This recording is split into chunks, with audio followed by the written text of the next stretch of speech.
നമസ്കാരം. ജനസേവ 2.0 യൂട്യൂബ് ചാനലിലേക്ക് ഏവർക്കും സ്വാഗതം.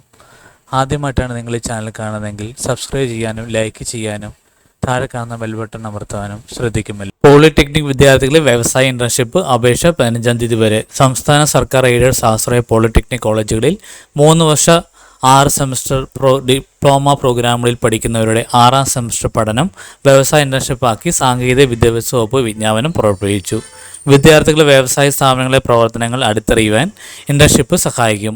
ഉദ്യോഗദാതാക്കൾ ആഗ്രഹിക്കുന്ന ശേഷികൾ കൂടുതലായി നേടാൻ അവസരം ലഭിക്കുകയും ചെയ്യും. വ്യവസ്ഥകൾ ഡിസംബർ 1 മുതൽ 4 മാസത്തോളം നീളുന്നതാണ് ഇന്റേൺഷിപ്പ്. ഇതിനായി എംപാനൽ ചെയ്ത് 78 വ്യവസായ സ്ഥാപനങ്ങളുടെ പട്ടികയും ഓരോന്നിൻ്റെയും വിശദാംശങ്ങൾ അറിയാനുള്ള ലിങ്കും വെബ്സൈറ്റിലുണ്ട്. Commercial practice tool and die ഒഴികെ ഏതെങ്കിലും ശാഖയിലെ 6ാം സെമസ്റ്റർ പഠിക്കുന്ന റെഗുലർ വിദ്യാർത്ഥി ആയിരിക്കണം അപേക്ഷിക്കുന്നത്. ഒരാൾക്ക് 3 സ്ഥാപനങ്ങളിൽ വരെ വെവ്വേറെ അപേക്ഷിക്കാം.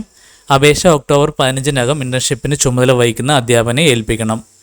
ഇന്ത്യനുകൾക്ക് മാസം 8,000 രൂപയെങ്കിലും സ്റ്റൈഫൻഡ് ലഭിക്കും. കമ്പനിയുടെ ഓഫർ ലെറ്റർ കോളേജിൽ നൽകി ഇന്റേൺഷിപ്പിന് പോകാൻ പ്രിൻസിപ്പാലിൻ്റെ അനുമതി വാങ്ങണം. ഇന്റേൺഷിപ്പ് നിബന്ധനകളെല്ലാം പാലിക്കാമെന്ന് സത്യവാങ്മൂലം സമർപ്പിക്കണം. കൂടാതെ 2 കോർ കോഴ്സുകളും 2 ഓഡിറ്റ് കോഴ്സുകളും ഉൾപ്പെടെ നിർദ്ദിഷ്ട കോഴ്സുകളുടെ എല്ലാ ഭാഗങ്ങളും പൂർത്തിയാക്കണമെന്നും സത്യപ്രതിജ്ഞ നൽകുകയും വേണം.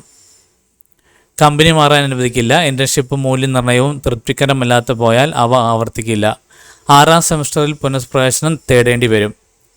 ഇന്റേൺഷിപ്പ് ഇല്ലാതെയും. ഇന്റേൺഷിപ്പ് നിർബന്ധമല്ല. സാധാരണ ക്ലാസ് വഴി 6ാം സെമസ്റ്റർ പൂർത്തിയാക്കി പരീക്ഷ എഴുതുകയും ആകാം. വിവരങ്ങൾക്ക് www.sattr.kerala.ac.in.